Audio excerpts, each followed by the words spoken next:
My dad cheated with my aunt, and it shocked my mom to hospital. Years later, he demanded I raise their kids, but my revenge shattered their lives. I'm 28 male, and this whole mess started about 3 years ago, but I guess I should explain some stuff first, so it all makes sense. We were basically what everyone would call the perfect family, at least on paper. My dad Richard, 53 male, everyone calls him. Rick started this construction company right after marrying my mom Sarah. They had been married for 25 years. Mom comes from this big Catholic family in Connecticut. She's got 5 sisters, and they used to be super close, like finishing each other's sentences close. Her younger sister Rachel was always around when I was growing up. She was that cool aunt who'd sneak me extra dessert and cover for me when I did dumb teenage stuff.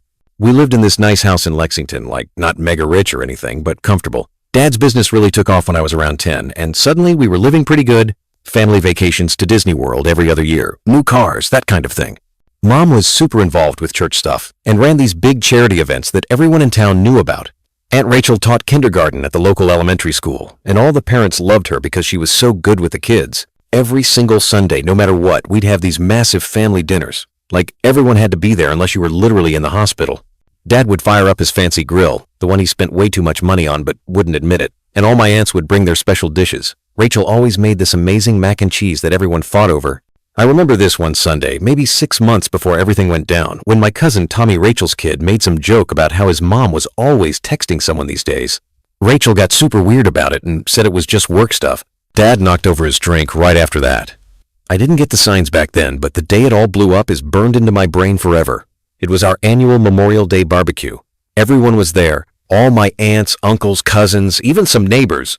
We always did this huge cookout thing where people would come and go all day. Dad was acting weird the whole time, kept checking his phone and walking away to take work calls, which was strange because, like it's Memorial Day, what construction work is happening on Memorial Day? Rachel was late, which was super weird for her because she's usually the first one to show up to help set everything up.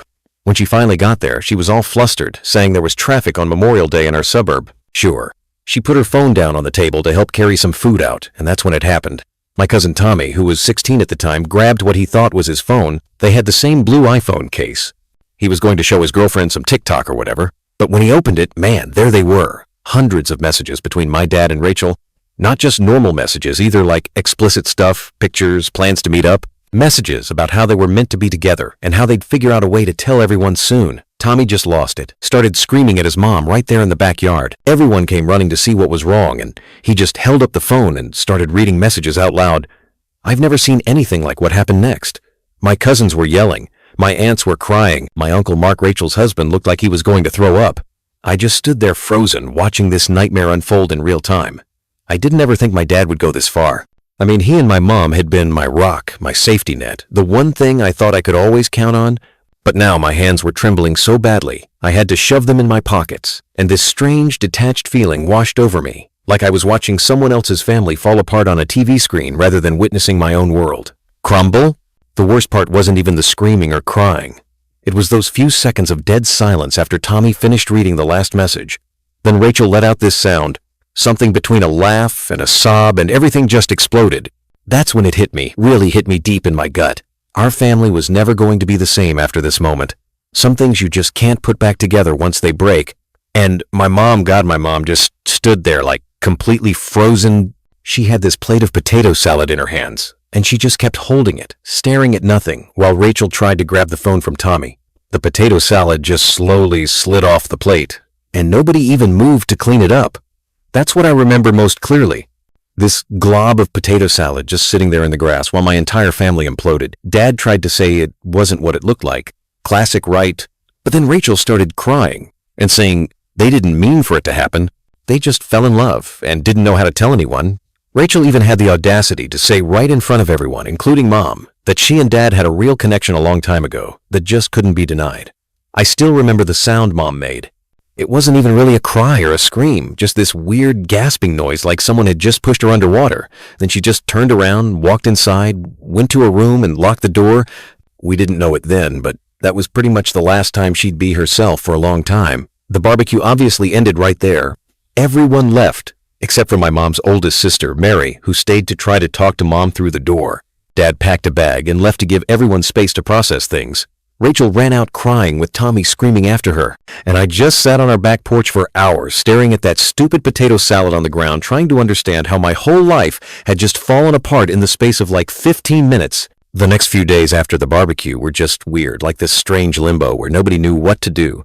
Mom wouldn't come out of her room except to use the bathroom, and even then she'd wait until she thought I was asleep. I could hear her pacing at night, walking back and forth for hours. I'd leave food outside her door, and sometimes it would be gone when I checked later, but most times it was untouched. Dad kept calling and texting me nonstop. He was staying at some hotel in Cambridge, sending these long messages about how things aren't always black and white, and how sometimes life is complicated. Like seriously, that's what you're going with. He even tried to convince me that he and Rachel had fought their feelings for years, but eventually realized they were soulmates. Wanted me to understand that it wasn't just some cheap affair, as if that made it better somehow. Rachel was even worse. She started showing up at our house at random times, trying to explain things to Mom through the bedroom door. She'd stand there crying about how sorry she was, while also saying stuff like, "But you have to understand, Sarah, when love is real, you can't fight it." I had to literally threaten to call the cops to make her leave. Things got really bad about 2 weeks in. I was at work when our neighbor called me. She said she'd been bringing in our mail and noticed Mom's car hadn't moved in days, and she could see through the upstairs window that Mom was just sitting in the same chair, not moving. I rushed home and found Mom exactly like that, just sitting there in the dark, still in the same clothes from the barbecue, staring at this old family photo from Disney World. She wouldn't respond when I talked to her. Wouldn't even blink, just kept staring at that picture. I tried to help her up, and that's when I realized she was burning up with fever. Called 911 right away. The EMT said she was severely dehydrated and had a really high fever from a massive infection. Turned out she hadn't been taking her medications for her autoimmune condition for the past 2 weeks. The hospital was a nightmare. They admitted her to the psych ward after she had this complete breakdown in the ER, screaming about how she'd given Rachel everything helped her pay for college. Let her live with us for free. When she got divorced from her first husband, even got her the teaching job at the school. The doctor said it was a severe depressive episode triggered by acute trauma. And you know what Rachel did? She actually told the doctors that Mom had always been unstable and had episodes when they were growing up. Complete lies. She even tried to suggest that maybe Mom's mental issues were why Dad turned to her for comfort. The doctor shut that down real quick, but the fact that she even tried that man, my aunts, except Rachel, obviously took turns staying with Mom in the hospital. Mary, Patricia, Catherine, and Elizabeth, they all rearranged their lives to make sure someone was always there. But the damage was done. Mom wouldn't talk to anyone except the doctors. She'd just lie there crying or staring at nothing. Meanwhile, my dad couldn't care less. He and Rachel were already playing house. They got an apartment together using money from Dad's business. Rachel quit her teaching job because suddenly she was too stressed to work. They started posting on social media about starting fresh and choosing happiness. The worst part was how they started spreading their version of events around town. Rachel told everyone at church that Mom had driven Dad away by being cold and distant, said Mom was obsessed with her charity work and neglected Dad, even suggested that Mom had known about them for months but pretended not to notice because she preferred to play the victim. Tommy, Rachel's son, was having a really rough time. He was living with his dad, Rachel's ex, full-time and refused to see his mom. But Rachel somehow twisted that too, telling people that I had poisoned Tommy against her and Dad. Like, no, Rachel, pretty sure you did that all by yourself when you destroyed our families. By the end of the first month, it was clear Mom wasn't going to be coming home anytime soon. The doctors recommended a longer-term care facility, so we went to another psychiatric hospital. I had to pack up some of her stuff to bring there, and finding things for her to wear just wrecked me. All these normal clothes, her favorite sweater, her gardening jeans, her Sunday church dress just hanging there in the closet like everything was fine, like she'd be back any minute to wear them again. That's when I really understood that nothing would ever be normal again. Our family was just gone, and the people who destroyed it were already moving on like nothing had happened, while the rest of us were left trying to pick up the pieces they'd shattered. Life got into this weird routine after Mom went to the hospital. I'd visit her every Wednesday and Sunday after work. The doctor said having a regular schedule would help her feel more stable. At first, she wouldn't really talk much during visits, just kind of nod or shake her head. But after about 3 months, she started having good days where she'd actually look at me when I talked about my work or what was going on with my cousins. Then Rachel dropped her first bomb. She posted this whole thing on Facebook with a picture of a sonogram. Not just pregnant with twins. The post was all about God's blessings and love finding a way and how she and Dad were over the moon excited. She tagged like everyone we knew, including Mom's sisters and some of Mom's friends from church. Who does that? I found out later from my cousin Lisa that Rachel had actually gone off her birth control months before the affair came to light. She told Lisa she was hoping for an accident because she thought a baby would make Dad leave Mom. Guess she got her wish and then some. Dad went completely nuts with the pregnancy news, started posting daily updates about his growing family, and calling the twins their miracle babies. He even had the nerve to message me asking if I wanted to help them set up the nursery in their new house. Yeah, they bought this massive place in Newton using money from his business. I was shocked with how much money Dad was getting out of that business. Like the construction business was doing okay, but not buying million-dollar houses okay. Mom's doctors had to adjust her medication when she found out about the pregnancy. She stopped eating again for a while. The only thing that seemed to help was when Tommy started visiting her. It was like she could handle hearing about life going on from him, because he was hurting too. But Rachel and Dad wouldn't leave me alone. They kept showing up at my apartment, unannounced. Rachel would stand there with her hand on her belly, talking about how the twins would need their big brother, and how family has to stick together in times of joy. The woman destroyed her sister's life and was acting like we should all be celebrating. The real crazy started when she was about 7 months along. She began calling me multiple times a day about helping with the twins after they were born. Said she and Dad were so busy with the business that they'd need someone to watch the babies 3 days a week. When I didn't answer her calls, she'd email me these long guilt trips about how children are innocent and how I was punishing babies for adult problems. Then the twins were born, Emma and Ethan. And Rachel started this thing where she'd send me daily pictures of the twins, with captions like missing their big brother or waiting for Uncle James to come meet them. When that didn't work, she switched to sending videos of them crying with messages like they can feel that their family is incomplete. It was straight up emotional manipulation. The worst was when they started showing up at my work. Rachel would come with the twins during my lunch break, crying in the lobby about how expensive daycare was and how they needed family help. My coworkers were super uncomfortable. My boss even offered to call security a few times, but I worried that would just make everything messier. Dad tried a different approach. He started talking about making me a partner in his business, saying he needed someone he could trust to help manage things while he focused on his new family. Said he'd give me a 25% stake if I agreed to come work with them and be there for the twins.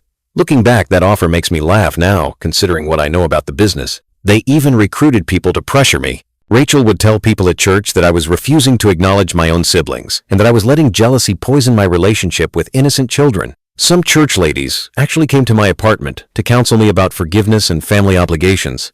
I had to switch to a different grocery store because I kept running into these people who tried to lecture me. The thing that really got me, though, was when Rachel started comparing herself to Mom. She'd say stuff like, "I'm being a better mother than Sarah ever was, and at least I'm emotionally available for my children." She even told people that the twins were lucky not to have Mom in their life because they deserve better than her instability. I was absolutely disgusted by her audacity. By the time the twins were 6 months old, Rachel and Dad had this whole fantasy worked out. They wanted me to take the twins every weekend so they could have couple time, said it would be good practice for when I had my own kids. Rachel even started telling people she was saving a room in their house for me, like she actually thought I'd want to be part of their messed up little world. I kept thinking about Mom sitting in her hospital room doing group therapy and taking her meds and slowly trying to rebuild herself, while these two played happy family with the proof of their betrayal. That's when I really started paying attention to Dad's business records. Not because I was planning anything yet. I just needed something concrete to focus on besides their constant emotional blackmail. So I started looking into the business stuff just to distract myself from all the twin drama, but man, I had no idea what I was about to uncover. Back in college, I'd helped Dad with the books during summer breaks, mostly doing basic data entry and filing stuff. I remembered seeing some weird things, but never really thought much about it. I was just a dumb college kid, happy to make some extra money.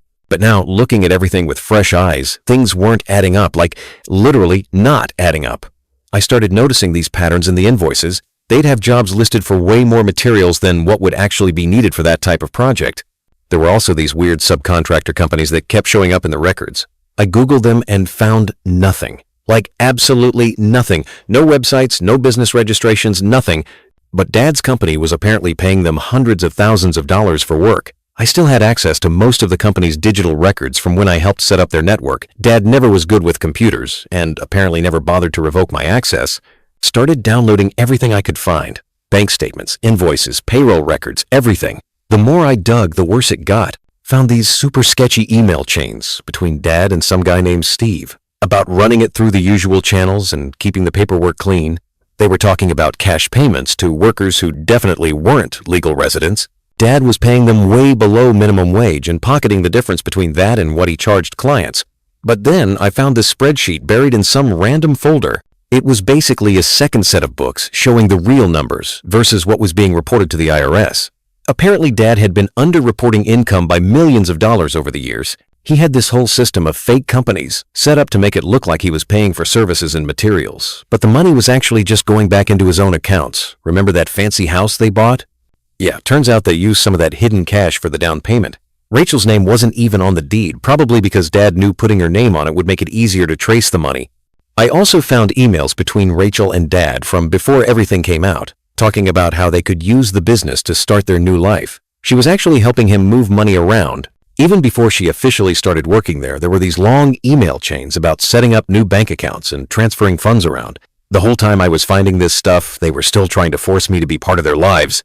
Rachel would send these long texts about how the twins were growing so fast and how I was missing precious moments. Meanwhile, I'm sitting there looking at evidence that she helped Dad steal millions of dollars. The more I dug, the more obvious it became that this wasn't just some small-time tax evasion. This was a whole system of fraud that Dad had been running for years. He had fake employees on the payroll, was laundering money through shell companies, and was probably putting people in danger with all the corner cutting on building materials. What really got me was finding out that he'd started ramping up the fraud right around the time he started seeing Rachel. Like he knew he'd need extra cash to set up his new life with her, so he just started stealing more. There were these huge spikes in material costs that coincided with him buying Rachel jewelry or taking her on weekend trips that Mom didn't know about. I started keeping a detailed log of everything I found, downloaded copies of all the bank statements showing the transfers between accounts, found these sketchy offshore accounts that Dad had set up. He was moving money through them, trying to hide it from taxes. All this time, I'd been visiting Mom at the psychiatric hospital, watching her slowly try to put herself back together, and these two were not only living it up on fraud money, but planning to steal even more. That's when I realized I couldn't just sit on this information anymore. They needed to face consequences for once in their lives. I spent like a week just sitting on all this evidence, trying to figure out what to do with it. Part of me wanted to just anonymously send it all to the IRS and wash my hands of it, but I knew that wouldn't be enough. These people needed to know exactly who had brought them down and why. The final straw came on this random Tuesday morning. I was getting ready for work when Rachel showed up at my apartment at 7 a.m. Didn't even text first.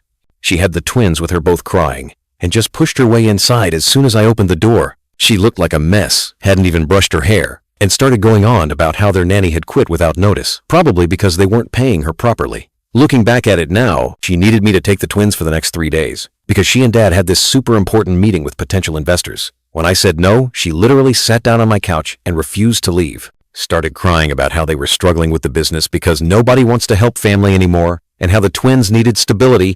The whole time she's talking, I'm looking at these two babies who had no idea their whole life was built on lies. I told her she needed to leave. That's when she pulled out her phone and called Dad, putting him on speaker. He started going off about how I was betraying the family and how Mom would be so disappointed in me for not helping my siblings. That was it. That was the moment I snapped. I walked over to my desk, pulled out one of the hard drives where I'd saved everything and just held it up. Told him I knew everything about the business. The fake companies, the money laundering, the bribes, all of it. Rachel's face went completely white. Dad got real quiet on the phone. Then Rachel tried to play it off, saying she was just confused about normal business practices. Dad jumped in, trying to explain how complicated running a construction company is, and how sometimes you have to work around certain regulations to stay competitive. Like, yeah, pretty sure bribing building inspectors isn't a normal business practice. I laid it all out for them, told them exactly what I'd found. Rachel started panicking, saying I was making stuff up because I was jealous of her new family. Dad switched to threatening mode, saying he'd make sure I never worked in Boston again if I tried anything stupid.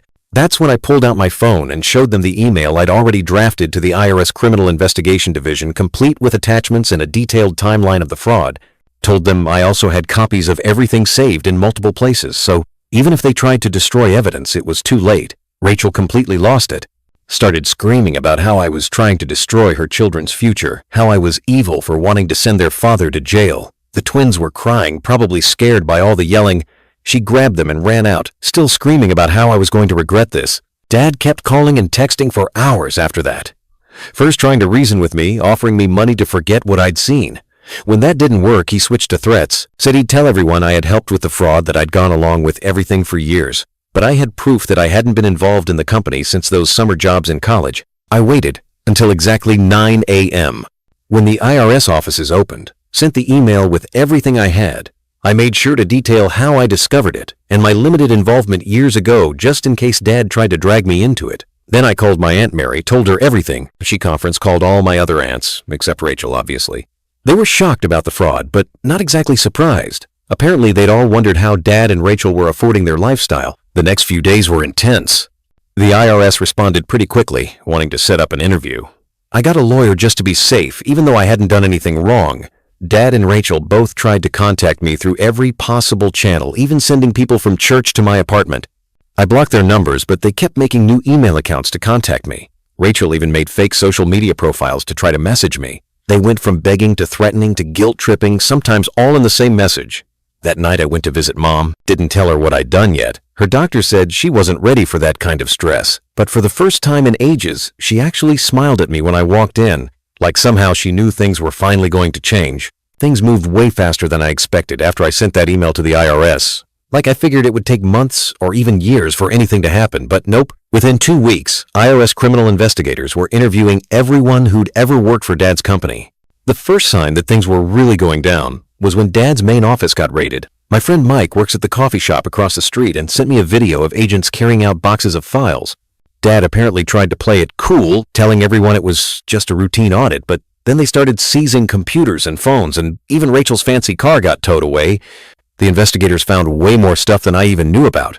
Turns out Dad had been running this whole side operation where he'd buy up properties through shell companies, use his construction business to renovate them super cheap while charging premium prices on paper, and then sell them for huge profits that he never reported.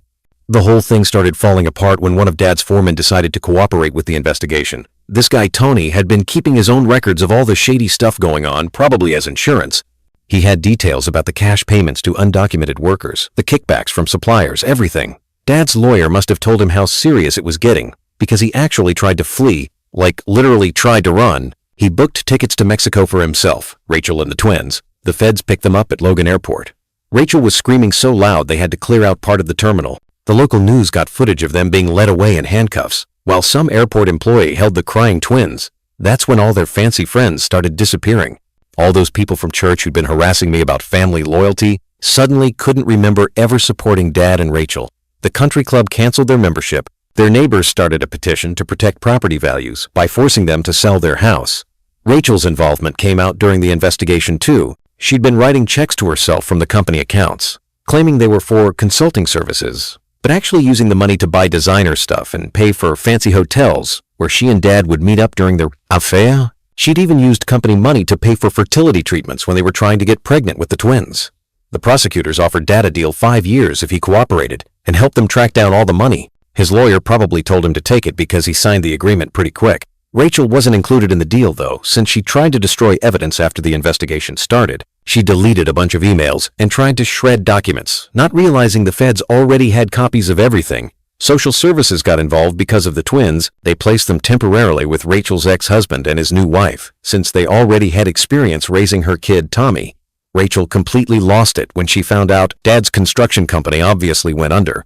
All the legitimate employees lost their jobs, which I feel bad about, but the investigation found that most of the recent employees were actually just names on paper. Dad was claiming salaries for people who didn't exist, and pocketing the money. They seized pretty much everything from them. The house, Rachel's car, their vacation place in Maine, all their bank accounts. The only reason the twins still had clothes and toys was because Tommy's stepmom went to the house before it was seized and packed up their stuff. So while Dad was sitting in federal prison and Rachel was dealing with her own legal mess, the real drama was happening in our extended family and community. Like this whole situation just split everyone into camps, and people I'd known my whole life started showing their true colors. My cousin Lisa from Mom's side started this private Facebook group for family healing or whatever. It turned into this whole war zone. Rachel somehow got added to it and started posting these long rants about how everyone was abandoning her in her time of need and how her children were suffering without their family support system. The thing is, the twins were actually doing really well with Rachel's ex and his wife Jenny. Jenny's a child psychologist, so she knew how to help them adjust. Tommy was even starting to bond with his half-siblings, which was pretty amazing considering how he felt about the whole situation at first. But Rachel couldn't handle seeing her ex-husband raise her kids again. She started telling everyone that Jenny was trying to replace her as the twins' mother. She even tried to report them to CPS with some made-up stories about neglect. The social worker saw right through it though, especially since Jenny had documented everything since the twins arrived at their house. The worst part was watching Rachel try to manipulate Tommy through all this. She started sending him these guilt-tripping messages about how he was abandoning his brother and sister by not defending her to the family. Tommy ended up having to start therapy to deal with it all. His dad finally got a court order to make Rachel stop contacting Tommy directly. Then there were all these random people coming out of the woodwork claiming Dad or Rachel owed them money. Like this guy showed up at my apartment saying Dad had promised to invest in his startup. Another woman said Rachel had taken money from her to invest in the construction business. Turns out they'd been running this whole scam getting investments from people at church. The hardest part isn't even the logistics of it all. It's watching how this has fundamentally changed who we are as people. Mom's doing better in therapy, but there's this heaviness to her now that wasn't there before. The doctors say that's normal. That healing doesn't mean returning to who you were before the trauma. It means learning to live with what happened and building something new from the pieces left behind. I don't know what our family looks like moving forward. The old version of us is gone, shattered beyond repair, but maybe that's okay. Maybe we can build something stronger from the ashes of what they burned down. Something that doesn't include people who could hurt their own family this deeply and still expect us to just get over it. The irony is, Dad always taught me about consequences, about owning up to your mistakes and facing what you've done. I guess now he's finally learning that lesson himself, one prison day at a time. As for me, I'm focused on Mom's recovery and letting the legal system do its job. Some people don't deserve a second chance to burn down your life. For now, I'm focusing on being there for Mom and letting the lawyers handle everything else. Some bridges once burned should stay ashes. First off, I should say that Dad's sentence could have been extended because they kept finding more issues with his business dealings. He was supposed to have another hearing next month about some new evidence they found, but that's not happening now. 3 days ago, they found him in his cell. The official statement says it was self-inflicted. I'm still trying to wrap my head around it. The guard who found him said there was a letter, but I haven't read it yet. Not sure if I want to. Rachel's completely lost it. She showed up at my apartment at 3 a.m., screaming that I did that to him. She kept yelling about how I destroyed our family and how I'll have to live with this forever. I just stood there, letting it all sink in. I honestly don't know how to feel. Like, should I be sad, angry, relieved? He was still my dad, but also the person who destroyed my mom's life and stole millions of dollars. The person who destroyed the lives of all of us, after choosing to have an affair with my aunt, and then expected everyone to just be okay with it. The person who tried to make me feel guilty for not wanting to play happy family with their affair babies. Mom's reaction was unexpected. When I told her, she just got really quiet and then said, I forgive him, not for his benefit or mine, she said, but for herself. Said carrying around anger wasn't helping her heal. Her doctors say this is actually a really positive development for her recovery. The twins are still with Rachel's ex, and Jenny, Rachel's facing her own legal troubles, looking at 2 to 3 years minimum, so they'll probably stay there. Tommy's been amazing with them. Actually says they shouldn't have to pay for what their parents did. Mom's doctors are monitoring her closely to make sure this doesn't trigger a setback, but she seems stronger than anyone expected. She's even talking about maybe coming home soon. Says she wants to reclaim her life. Rachel's still facing charges for her role in the business fraud. Her lawyer tried to use Dad's death to get sympathy from the judge, but the prosecutor has emails proving she was actually the one who came up with some of their schemes. Does feeling relieved make me a terrible person? Like, part of me is sad, but another part feels like maybe now everyone can finally start to heal without him trying to control everything from prison.